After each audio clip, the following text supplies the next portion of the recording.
Куприна. Стил. Макар не много мил. Това бяха съставките, от които бе създадена ужасната двойка. Модната банда!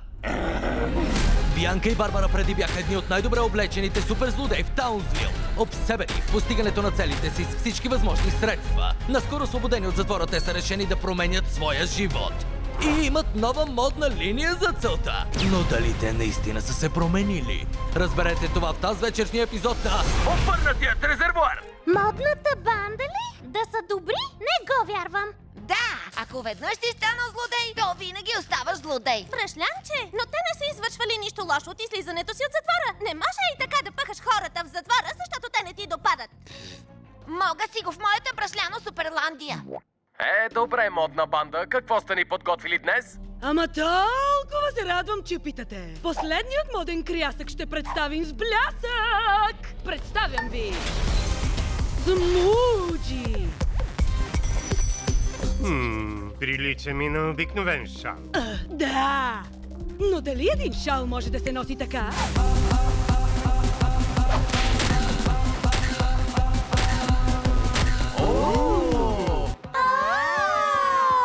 Вау! Погледнете онази там! Прилича на нинджа маска! Всяко смуджи е дело на модната банда. И всичко е описано в бизнес планът ни от 30 страници. Пълен с графики и селфита на нас двете.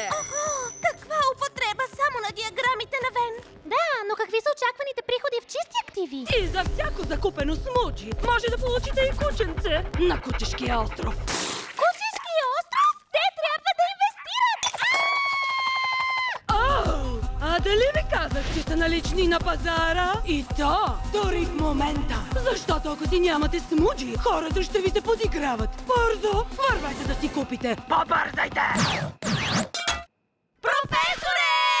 Може ли едно? Може ли едно? Не забравяйте да си направите селфи с нашето смуджи и да се тагнете с слогана хаштаг външния вид е всичко! Външният вид е всичко ли? Но това е ужасяващ слоган. Няма начин да ви купя тези неща. Но, професоре! Момичета, това не е добър модел за следване. И ако тези смуджита са израз на тази идея, значи не е редно да я следвате. Нали ме разбирате? Да, професоре! О, стига. Хайде по-весело де. Убеден съм, че и други родители казват на децата си абсолютно същото. Нямате смуджи, да не сте алергични към готиното. Добре, и не забравяйте за срещата на училищния съвет утре, приятели! Да. Белушке, трябва да поговорим. Не за вярване, че те ме изритаха от любимия студентски съвет! Моето бъдеще е разрушено! И то единствено, защото аз и нямам! Смуджи! Купете си смуджи от модната банда, защото външния вид е всичко! Вижте! И това, ако не са реактивните момиченца! Вижте модната банда! Точно се възхищаваме на смуджито ви! Да, много съм впечатлена, че е законно. Да, оставихме криминалното минало зад гърба си. Като доказателство бихме искали да ви подарим тези безплатни смуджита. Ама разбирате, да! Не, момичета! Знаете, че не може да носим смуджи. Професорът беше повече от ясен. Моля ви, нима ще взимате модни съвети от своя татко? Не заради това, а защото смуджито е израз на... На престиж! Милички, чуйте. Ако искате да напреднете в този свят, трябва да сте облечени подходящо. Предполагам, едва ли ще навреди да имаме смуджи, след като е за бъдещето на нацията. Кажете, външният вид е всичко!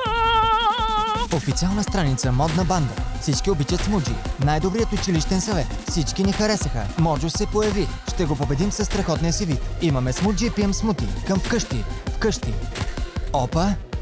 Опа. Момичета, мислех, че ясно сте ме разбрали. Не искам да носите от стоките на модната банда. Но, професоре, ние получихме смуджитата безплатно. Не става дума за цената, а за принципите. Носейки продукта им, сте последователи на посланието им. А сега ми ги дайте. Отивам в лабораторията и ще взема тези смуджита с мен. Това си беше гадост. Май наистина ще бъде изритана от ученическия съвет. Отново.